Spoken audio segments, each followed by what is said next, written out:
Arctic terns have stubby legs, so they're clumsy on land. But in the sky, that's a different story. It's a very elegant bird in the air. This is really a bird that's made for life in the sky. And, says Karsten Eggevang, a researcher at the Greenland Institute of Natural Resources, Arctic terns put that flying ability to good use. It conducts this extremely long migration. A migration from the Arctic to the Antarctic and back every year.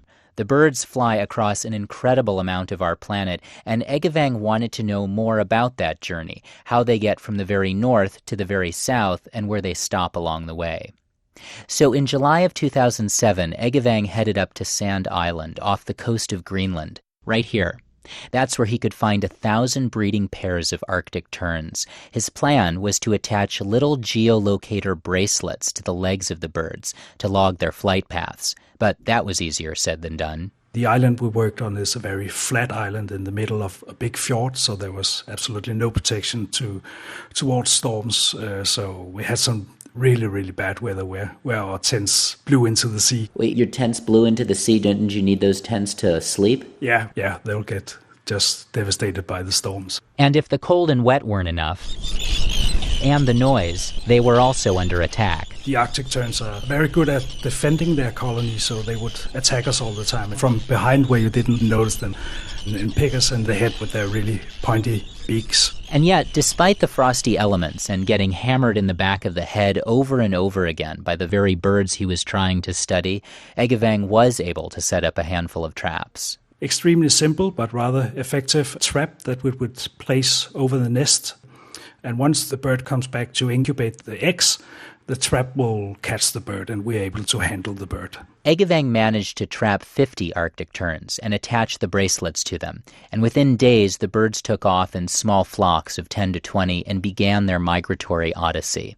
To retrieve the data, Eggevang had to get those geolocators back, so he waited a whole year for the birds to return. And when they did, we had to find the exact same individual that we marked the year before. How did you find the birds again? You would look with binoculars in the sky? We would look up in the air at several hundred birds at the same time and look for that one bird that would have a small lock on the leg. So that was really time-consuming. Eggevang would track the bird back to its nest and set up that same trap to retrieve his geolocator. Well, we are really far away into the Greenland wilderness, so we don't have all that much to celebrate with, apart from a bottle of whiskey. So we had a whiskey when we caught a bird. All told, he tagged 10 birds and drank 10 shots of whiskey.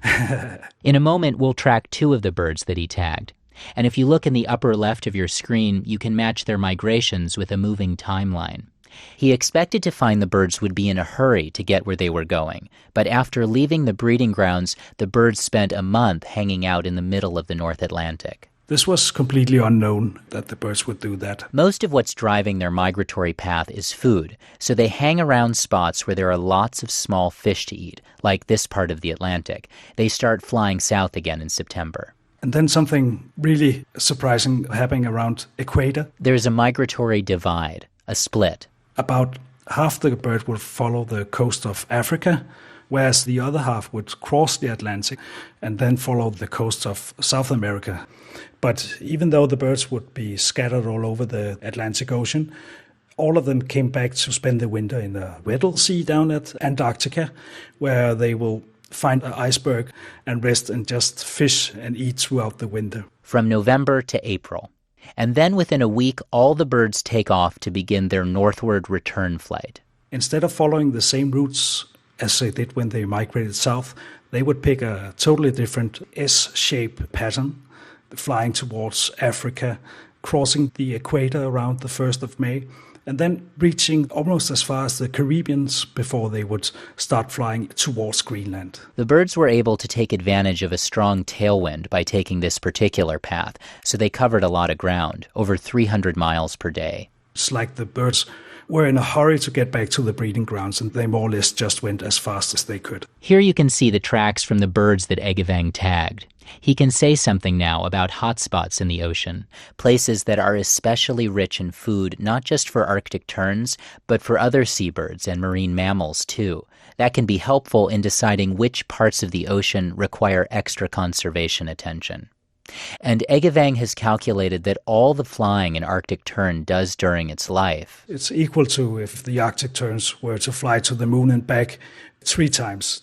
That's really amazing if you look at it that way. What's amazing to me is that the birds they're spending time in polar regions and temperate regions and equatorial regions and different temperatures. They really have to be adapted to the whole globe. That's true.